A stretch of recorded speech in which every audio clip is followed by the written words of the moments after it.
Hey class, welcome to Toolbox 1. In this toolbox, you will learn more about HIV, its diagnostics, and signs and symptoms, as well as the metabolic syndrome diagnostics. This toolbox was made to be a guide for both Lecture 1 and some of Lecture 2. The first item we have is a brief overview of HIV/AIDS.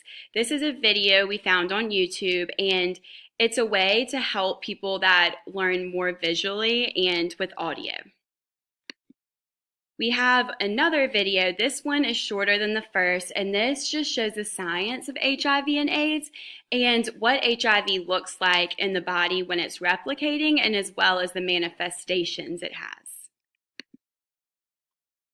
This is a handout, and basically you'll learn about the diagnostic test of HIV, which we discuss in our lectures, the diagnostic criteria for metabolic syndrome, as well as the signs and symptoms HIV patients experience based on the stages of their HIV.